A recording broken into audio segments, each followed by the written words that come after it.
getting malignancy.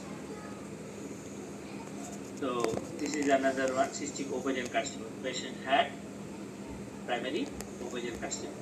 Ovary cystic carcinoma, there are two types. One is serous cystadenoma, and another is mucinous cystadenoma carcinoma. Serous or mucinous cystadenoma carcinoma. And another one is diffuse infiltrative tract. This is the most complex one because we have primary hepatocellular carcinoma, diffuse infiltrative tract, can be also secondary. So diffuse infiltrative type of metastasis disturbs the parenchyma throughout the liver. You will see parenchyma is heterogeneous, not looking normal, and difficult to find focal lesions sometimes. Previously, I have shown one slide, multiple lesions are there, though diffuse, no definite margin. But here you see this case, difficult to identify any lesion. But if you look meticulously, you see small lesions are there. Not only that, there are halocine also. So if you see halocine also, probably it is diffuse hepatocellular carcinoma. If no halocine, maybe others. Diffuse infiltrative metastasis may come from many places, breast carcinoma or lung carcinoma. So it is not imperative that you will be able to say where is the primary. Primary, most of the cases needs further investigation. But at least you can say it is secondary this time. And you can close up. If it is bullseye, I will start first lungs. If it is ecogenic, I will first start pancreas. If it is cystic, I will say ovary, pancreas. Because some cystic masses occurs in the ovary and the pancreas. Common target intervention and then surgery.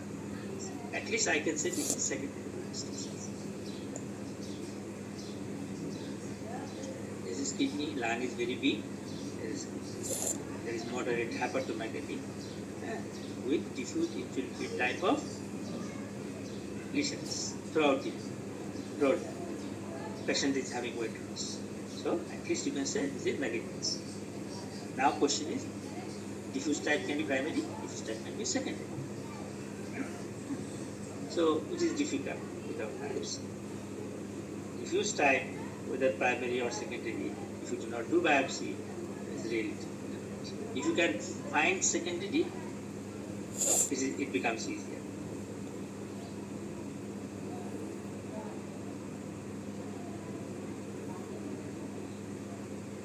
Another case of diffuse metastasis, you see, there are multiple diffuse lesions, no definite border of lesions. Liver looks haphazard, and patient is having weight loss.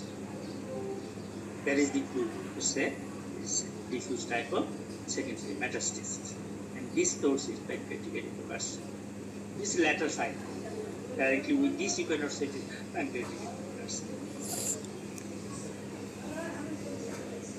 Another character of secondary metastasis is that usually secondary lesion does not show.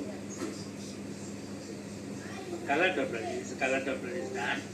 This mass is not showing vascular. Usually secondary lesions in the liver do not show vascular.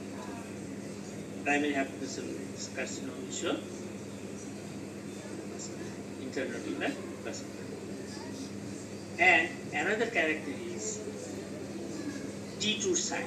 Detour sign is if it is close to the hepatic vein, usually it is not compressing the hepatic veins or portal veins. Detour means vein-টা ঘুরে যাবে, ঘুরে গেছে, block করে যাবে. This is another character of secondary metastasis. detour sign. So colored Doppler sonogram Tandros view shows the hepatic vein is placed around the metastatic lesion. No internal flow is seen within the lesion. Characteristics of a metastasis. Used colored Doppler sonography, internal flow can be seen in 33% of metastasis. Not all, majority do not show. 33% will show. That means 70% almost will not show flow.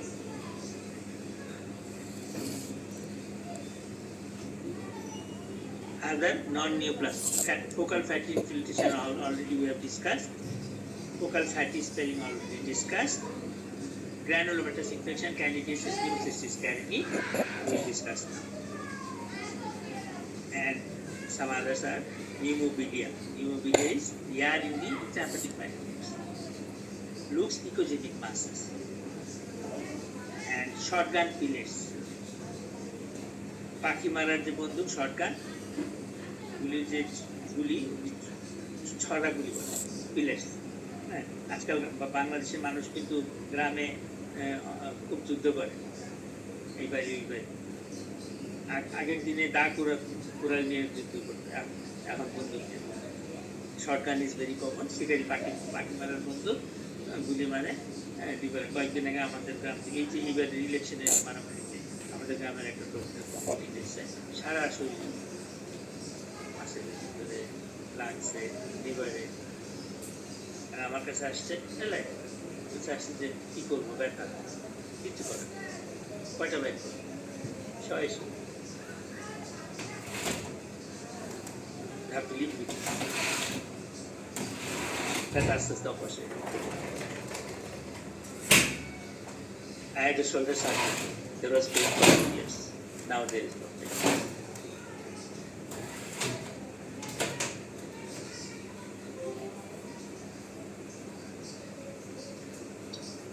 So granulomatous infection is important here. We never diagnose granulomatous infection by doing abdominal ultrasound. I have seen many cases. And I have treated with COX, anti-COX, anti-tubercular treatment.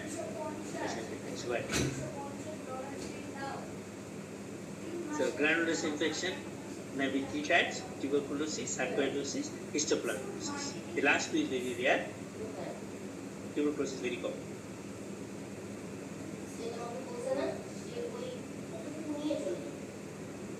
So extrapulmonary tuberculosis and non-tuberculous mycobacterial infection, atypical mycobacterial is called non-tuberculous, have increased with the spread of AIDS.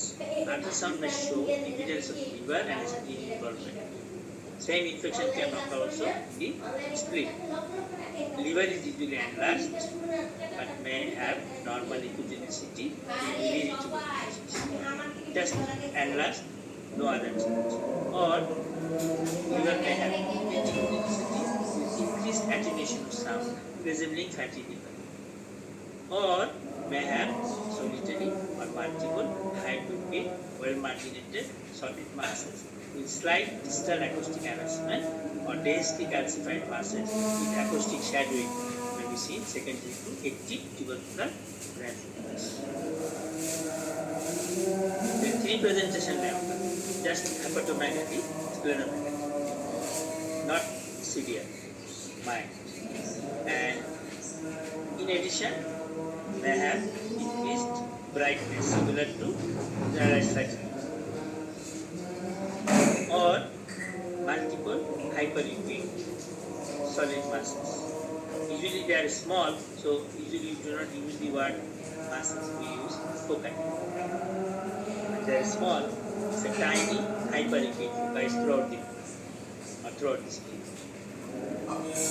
They are active granulomatous. There can be also calcification. In case of calcification, they are healed. So I cannot say tubercular. I have to say calcification. In that case, patient will have symptoms. But if it is active granuloma with multiple hyperliquid foci in the spleen or liver, patient will have low-grade fever, night sweating, weight loss. And if you do lung X-ray, you get primary the lungs. Sometimes if you have mild or moderate pleural effusion even above the dome of the diaphragm. With liver we see pleural effusion also. So the last case I found a 6-year-old male who came from my area, my village area. He had complaint of loss of appetite, weight loss, and cough, and low-grade fever, night sweating also. questioning, and I did first ultrasound because ultrasound machine is in my room, and I found hyperliquid foci, both liver and spleen, and then I sent it for a chest X-ray. So mild pleural effusion is also there.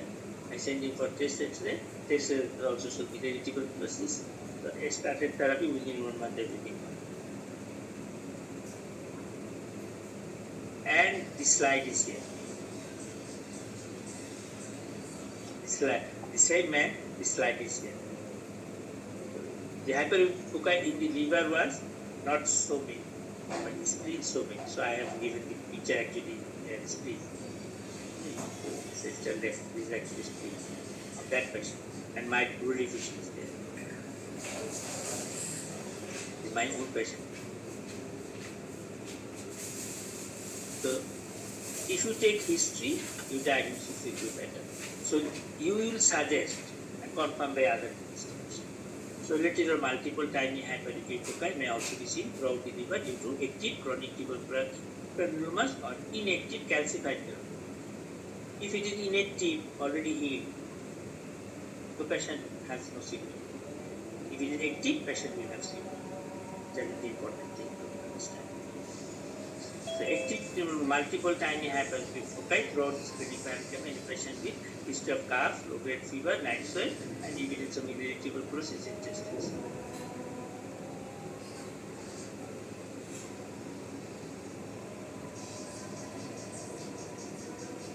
This is another calcification, shadow, unisolated, well-defined marking, and patient is asymptomatic. What will say? Inactive. So I don't know it was granuloma or not. I should not write granuloma. I will say benign healed calcification. Granuloma can be histoplasmosis, can be tuberculosis, can be abscess, can be calcification may arise from any source. So I am not sure whether it was granuloma. Why it is here? It is written in books because it was proved that the patient had tuberculosis.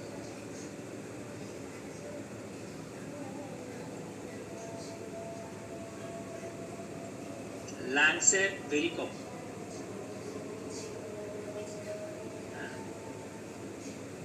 We do about at least 100 test X-ray per day in my clinic. And in early days, I used to look every X-ray. So 100 tests is misused per day. At least 15 to 20% of our population has calcified lesion in the lungs due to primary complex disease. This is very common, endemic in our country, tuberculosis. So it enters into the lung and infected, and due to good immunity build up remains calcified. But in Middle East they do not allow. The strict instruction is that anybody has calcification, do not certify him as fit. The next is candidiasis. Candidiasis of the liver or spleen is secondary fungal infection. It occurs usually in immunosuppressed patients with neoplastic disorder like leukemia, lymphoma, or patients with liver or renal transplants, because transplant patients are getting immunosuppressive drugs, that is mine, or patients with long-term steroid therapy, immunosuppression, and hyperregulation, long-term parenteral nutrition. There becomes starved actually. They are getting only blue and salt. So there is no protein. So people get starvation or real prolonged starvation, and pregnancy also raises the risk of hunger. So these are the background when we think of candidiasis. Candidiasis can occur in the liver, can occur in the spleen, can occur in the kidney, can occur in the urinary bladder, can occur in the genital tract of female, and oral pimple, monilisis, oral thrush, white spot you see in the oral cavity. So whenever you are diagnosing candidiasis in the liver spleen, patient is good. Let's see the oral cavity to confirm oral thrust inside. So far I have checked and found each and every case affecting liver. Ultrasound feature, 4 patterns has been described depending on stage of the disease, not type, stage of the disease. When fungal infection is active fungal infection, the first lesion will be wheel within a wheel. When it improves slightly, it becomes bullseye. Further improves, becomes hyping. Complete heals, becomes ecogenic. 4 stages. When it is ecogenic, patient is already completely cured. There is actually calcification, tiny small calcification, no shadow. Because if calcifications are less than 4 millimeters, it will not produce shadow. So you have to remember 4 stages. First is wheel within a wheel, second is bullseye, third is hypoechoic, fourth is hyperechoic foci. Wheel within a wheel, it has 3 parts. Central hypoechoic meters, bullseye central ecogenic. But it is very central hypoechoic. It is the actually meters or the fungus area. And if you can do FNSP, you will find the mycelium of the fungus effector part on right side, the microscope. So central hypoechoic, this hypoechoic is the growing fungus, and it is surrounded by an inner ecogenic, which is again surrounded by peripheral hypoechoic. So bullseye সাথে পার্থক্য কি? What is the difference? Bullseye centrally ecogenic, peripherally hypoechoic. Only 2. It is centrally hypoechoic, then hyperechoic, then hypoechoic. And wheel within a wheel is only seen in candidiasis. No other difference. Bullseye is the next stage. Classic for this diagnosis and consists of a hypoechoic mass containing a central small hyperechoic solid area. Central hyperechoic meters within the target pattern lesion probably consists of inflammatory cells rather than growing fungus. Hypoechoic lesion, most common pattern. And ecogenic or hyperechoic foci, healed calcified lesion with or without a visible degree of acoustic shedding. Acoustic shedding depends on the size of the mass. The size is larger, they will show acoustic shedding. But usually candidiasis does not show acoustic shedding, they are always small. So differential diagnosis. For wheels within a wheel, no differential diagnosis. This candidiasis. Bullseye can be secondary metastasis. Rather, first we will think secondary, because secondary is more common than candidiasis. But we have to rule out candidiasis. So background story will tell us, will guide us, and oral thrust will guide us. Hypoechoic lesion we have seen in secondary also. But in candidiasis, it is more healing.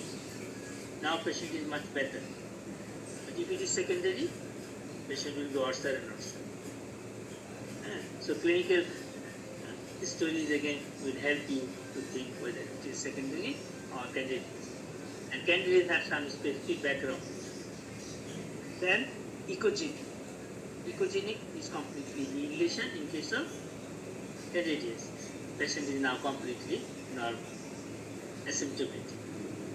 But ecogenic foci numerous, maybe active granuloma, maybe tuberculosis, maybe sarcoidosis, maybe histoplasmosis. But our country more common tuberculosis. So we usually think of tubercular granuloma.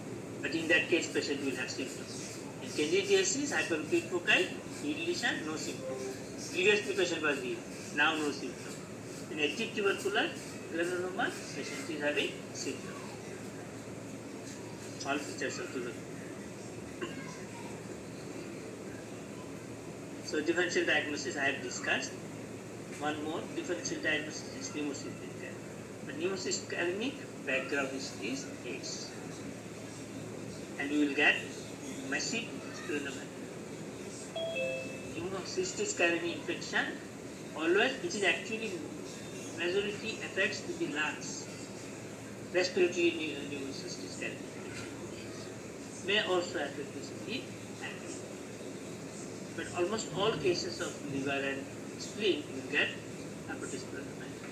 Especially in the spleen, AIDS causes, in active AIDS, there will be massive or gross splenomegaly, not mild, over which there are multiple hyperemia.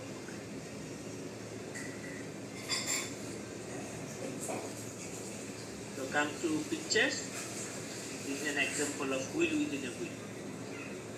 Centrally hypo, then epididymis, then surrounding again hypo. So this is a classic example of wheel within a wheel patient. It has no other DDA except candidiasis. But even then match with background. Full side, centrally epididymic, surrounding hypo. First thinking will be secondary metastasis. First thinking lung, then others, lymphoma, leukemia, and candidiasis, the second option. Multiple hypoequilibrium. This can be tuberculosis also. Tuberculosis sometimes appears as this type of lesions called microabscesses. Microabscesses. So if it is tuberculosis, patient is very sick. With numerous microabscesses, patient is very sick. But if it is a candidiasis, patient is improving. Patient was more sick, now better than before. Hyperliquid foci. Here I have shown solitary, maybe numerous. Pneumocystis carinii already I spoke of. This is extrapulmonary infection of pneumocystis. Pneumocystis basically attacks lungs in AIDS patient. May also attack liver and spleen. So liver spleen extrapulmonary infection by pneumocystis carinii in patients with AIDS.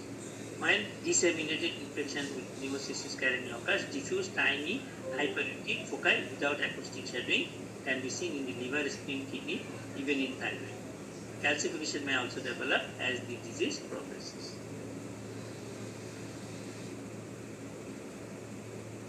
So this is two cases. Hepatomegaly is there, gross, huge liver, and hepatomegaly is there. Numerous hyperliquid foci, and patient is positive for AIDS. So, if test already not done, you can ask for pending report. I do like this. A report for a report, a test for a the ovarian malignancy pachi, serous submission assisted in a carcinoma. এখন আমাকে বলতে হবে suggest C125 করে নিয়েছে 600 highly suggest confirm বলবো না highly suggest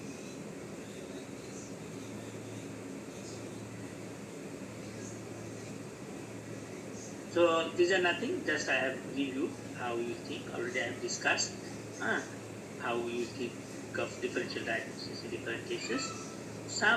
Some points are also extra there here. These may also come into differential diagnosis in case of benign non-neoplastic masses, intrahepatic biliary calculi, stone, intrahepatic bile duct stone also will show hyperliquid foci. But how you will understand? Yes, bile duct will be dilated process. You will see fluid in the tube with hyperliquid structure with or without shadowing depending on size. Shadow depends on size. If bigger, there will be shadow. Small, less than 4 millimeter, there will be no shadow. And sometimes patient will have obstructive jaundice also. Sometimes, not all. Because it is in the liver. So So this is called hepatolithiasis. One differential diagnosis of hyperacute foci multiple with or without shadowing is hepatolithiasis. They are actually stone bile ducts. Number 2, surgical clips. Surgical clips, say a patient is having gallbladder stone and already laparoscopy done. So when laparoscopy done, surgical clips are there. Stitching to corona, surgical clip. So when doing liver ultrasound, you can see the clips as hyperacute foci. This hyperacute foci is a specific artifact of a thing. So history of surgery, biliary surgery, or liver surgery, gallbladder surgery, and hyperacute foci with common tail artifact, these are surgical clips. Of course, in the region of gallbladder process. Second is shotgun pillars. Already I spoke of shotgun pillars. You will see multiple hyperacute foci with common tail artifact, or ring down, bright line. Artifact is bright line. So, and there will be history of shotgun injury. So diagnosis is simple. I will show you a picture. Pneumonia, pneumopilia. Pneumopilia is air in the bile duct. Can be extrahepatic bile duct, can be intrahepatic bile duct. So when they are in the intrahepatic bile duct, you will see numerous hyperacute foci in the liver with background story of intervention in the biliary system, either gallbladder surgery or bile duct surgery or pancreatic head surgery. This bile duct goes through the pancreas. A removal of head of the pancreas due to carcinoma may cause air into the intrahepatic bile duct. Most commonly, ERCP can cause air in the bile duct. Because when we do ERCP, we dilate the papilla of apollo vessel, and duodenum is full of gas always, so gas goes upwards. The post-ERCP is the most common cause of pneumopilia. Trauma also can cause. The trauma and surgery. Surgery of pancreas, biliary, gallbladder, liver can enter air into the pneumopilia. Sometimes within the portal vein you can get hyperfoci. In the blood, portal venous gas can produce hyperacute foci frequently without shadowing, particularly usually occurs in advanced cases of portal vein thrombosis or portal vein hypertension. So these are non-neoplastic cases, and most of them requires no treatment also. This is another case of large calcification. We are shadowing. We'll say a heel calcification, benign. Maybe granuloma, I'm not sure. This is an example of shotgun pillars. When I say shotgun pillars, patient had history of shotgun pillars. Recyclize after pillars.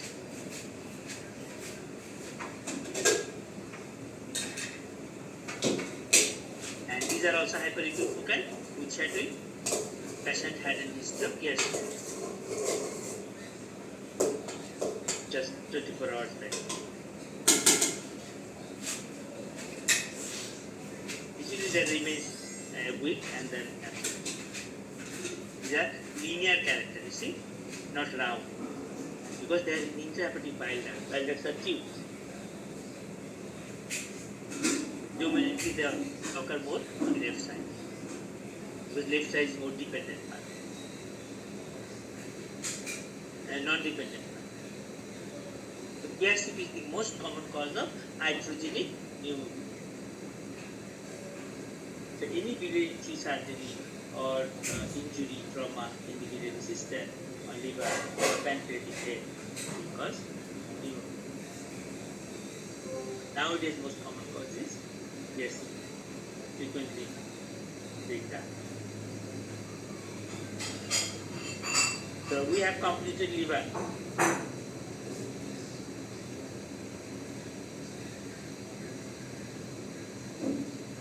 Next we will start Recording stopped. So any question? Have to take the complex cyst. Complex cyst. Listen.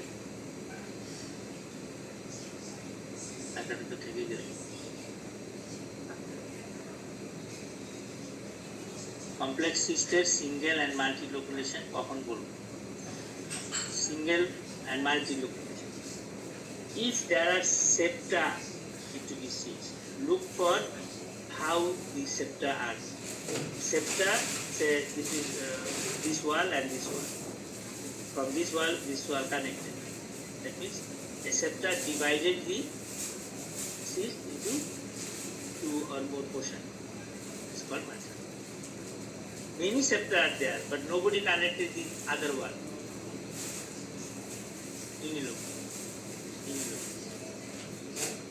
This character is very important when we classify ovarian mass. Ovarian mass, saying multilocular and unilocular is very, very important. Say you are seeing an adnexal mass, looks like somewhat tubular, and multiple septa are there, but nobody touches opposite wall. Usually it is not hydrocephalus. The commonest feature of hydrocephalus. So in gynecology, understanding multilocular or unilocular is very, very important. Very, very important. Any other question? How differentiation between echogenic wall of hemangioma and eggshell calcification? Eggshell calcification will surround a whole mass. Okay? And usually the mass is solid body. Number 2, echogenic calcification will show partial or complete shadow depending on density. But hemangioma, echogenic wall will never show shadow. Never show. It is soft tissue echogenesis. It is not calcium depletion. Okay? More interestingly, if you say benign and malignant, echogenic eggshell calcification is always benign. Never malignant. Anywhere, whether it is thyroid mass or breast mass or liver mass, eggshell calcification never goes with malignancy. Which point is very strong.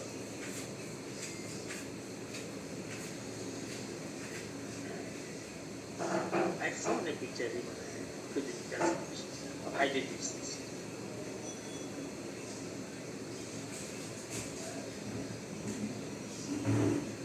Tasnimaba, yes, Mariam Apu. Question করছিলেন Mariam Apu. Tasnima Apu question liver parenchyma কি stone হতে পারে? Yes, just now I have said. You can see stone in the liver parenchyma. Actually, liver parenchyma. Actually, there is the intrahepatic parenchyma. This is called hepatolysis. But this is not in liver parenchyma. They are in the fibers, intrahepatic fibers. My father had a lot of intrahepatic hepatolysis. And sometimes they dropped to the common bile duct. 3 times we have done. Yes.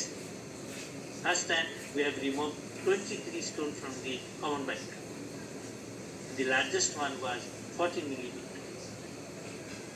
And interestingly, our radiologist never saw CVT stone. He had severe pain, episodic. One night he called me. I had given him 8 hyoscine injection,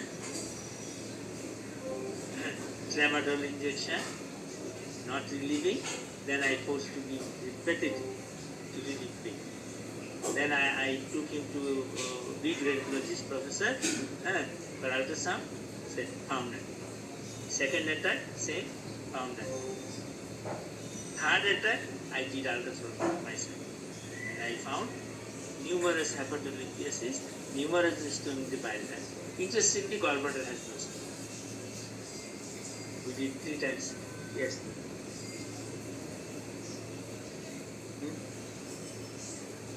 so পাইলটা এসে তো তার main origin হলো liver, liver থেকে নেমে আস্তে আস্তে নেমে এসে পাইলটা যেত গল্পটা। ফরমেশনটা হচ্ছে এটা ড্রপ টিচিং তিনবার করছি, লাস্টে কি করছি আমরা ক্যাপিলারটা কেটে অ্যাপুলারটা বড় করি। এরপরে মাঝে মাঝে ব্যথা হইতো, ব্যথা থাকতো না, দেখে কাজ করে যেত।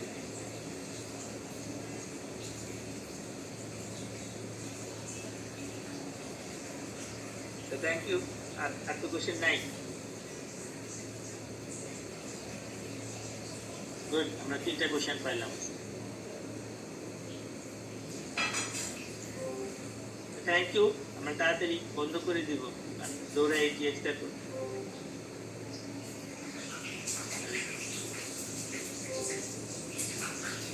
আমি না ঘুমাইতে পারলে যেমন তারাবির নামাজ পড়তে খুব কষ্ট।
নামাজটা পড়ো।